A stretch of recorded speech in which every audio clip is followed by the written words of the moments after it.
世界を愛で包むヒマラヤ大聖者ヨグマたちから、日々を懸命に生きるあなたへ言葉のプレゼント。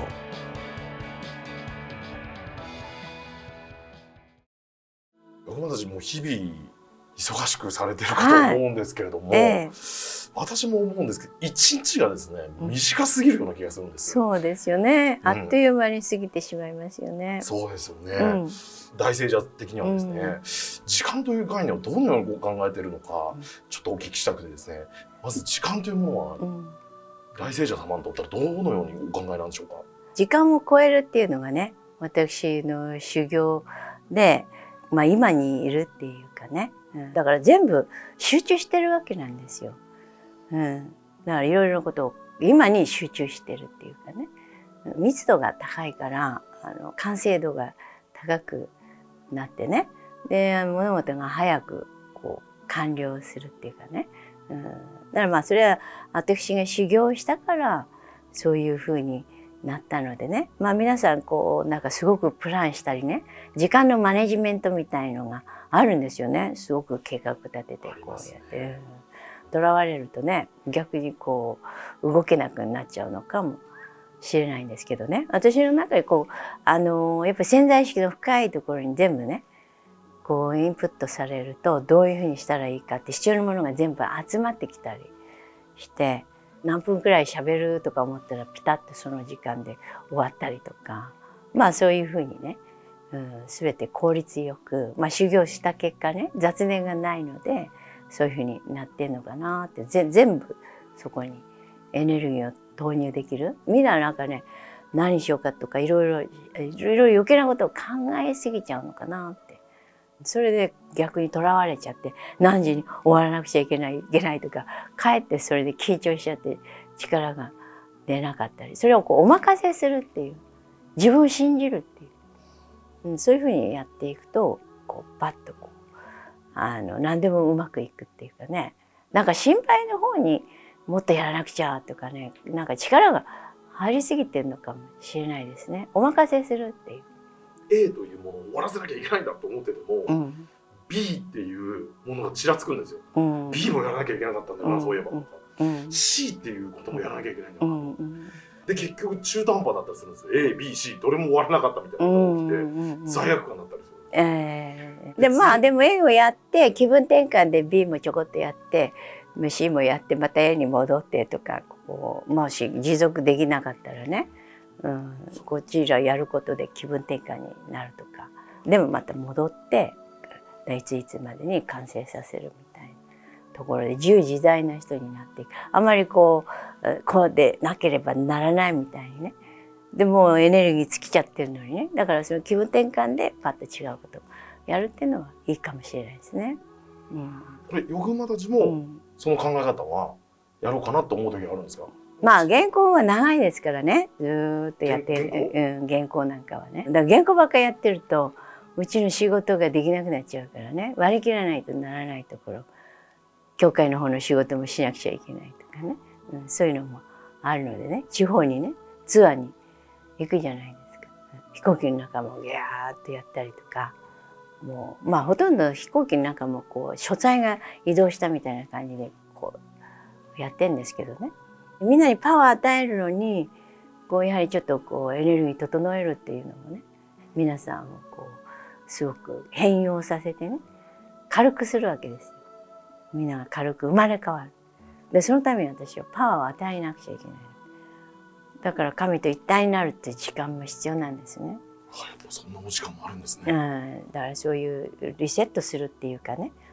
本当の自分になるっていうか、いつも本当の自分なんですけれども、前はほら仕事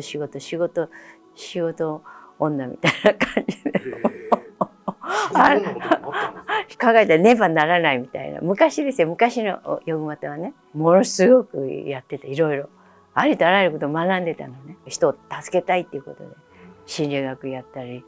もういろいろダンスやったりとかね、ダンスもね1日3クラスも受けたりしてね、もう体動かなくても行ったりしてね、しなければならないっていう呪縛のぱい皆さん世の中いますけど、その人たちの気持ちも分かるんですね、じゃあ。そうそうヨガマそうたちはそれをもう全部捨てるって。全部捨てて、捨てれたんですね。で今にいるっていう。今度は死ぬ練習をした。死ぬっていうか。死ぬ？まあね、全部をストップさせる。静寂にする。平和にする。だからみんなこう、欲しい欲しいってこう中に向かってるでしょ？だから今にいて全部静寂にする。究極の今にいるって。そこに全てがあるって。その全てがあって、英知があって、そういうのをこうやって細かいとこ勉強しなくても分かっちゃうって。全部お見通しになって、全部分かるって。本屋さん行って全部の本読まないと織り込んだらみたいな。ね。できるだけ読まないようにとか。それでこういう人の知識だから自分で体験して分かっていくって。まあ時間がいくらあってもほら足りないじゃないですか。そんなこれ全部読まなくちゃいけない、これ全部しなくちゃいけない。だから自分をこう探求していくと全部分かるんですよ。どうやったらいいかっていうの。それでお任せして、自分は全て知ってるんだなって。自分の中に全てを知っている存在があるんですよ。そこにつながっていくと自然に時間がコントロールされるわけ。メモって取らないんですよ。直感で。机上のそういうなんていうの論理っていうかそういうのじゃなくて宇宙の論理で生きてるので、ぜひ瞑想をしていただくといいと思うのね。そうすると囚われっていうか縛りが剥がれてね、自由な人になって集中力ができて、そして時間内にパッとできて、でパッと次切り替えるって、引きずらないって。だからそれをこう楽しんでやっていく。今日はこういうことができたっていうことで、一日一日こう充実していく生き方ができると思いますよ。瞑想の時間なんかないよ。忙しいんだこっちはみたいな。そうたくさんいると思うんですよ。そうです。でもやっぱ瞑想の時間っていうのは。だから急がば回れっていうかね。だから急いだらやっぱね、こう源につながってね。そしてこう充電しないと。パワーがないのにこうやってもうねぐるぐるぐる眠たいのにこう一生懸命仕事しようとしたりね。だからしっかり寝て、それでまたこう回復してこう仕事する。集中力がなくなっちゃうじゃないですか。根源のパワーいただくとさらにすごい集中力になる。ただなんか美味しいものを食べて集中力とかじゃないんですよ。だましの集中力じゃなくてほんまの集中力です。そうすると時間がものすごく余ってくる。だから毎日こうメンテナンスして朝整えて祈ってお祈りしてね、それで瞑想してそれでこう仕事に向かうとね、時間がものすごく有意義に使えるわけですよ。だから乱れた心と乱れた体でこう頑張ってもね、なんかやっぱしね、気もそぞろだとこう失敗しちゃうじゃない。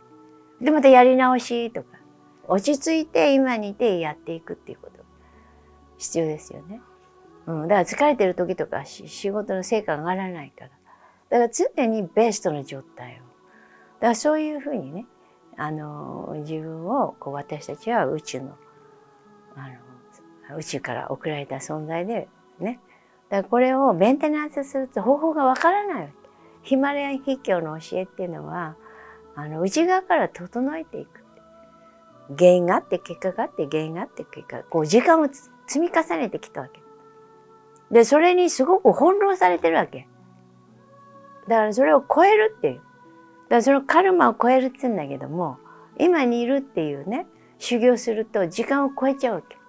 だから、みんな原因があって結果があって原因があって、あの時こうだからこうだ、こうしなきゃならないとかさ、こうだからああだとかって人の意見とかいろいろなもの、しがらみがありすぎるからこう不自由な人になってる。そういうものを全部ゼロにして、で本当に H につながっていくと何したらいいかっていうの、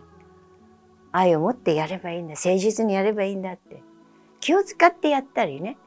心配してやったりね、いろいろ余計なことを考えて余計なプランをしたりとかね、間違った考えに翻弄されたりとか、なんかちゃんとしたものが出ないわけ。だか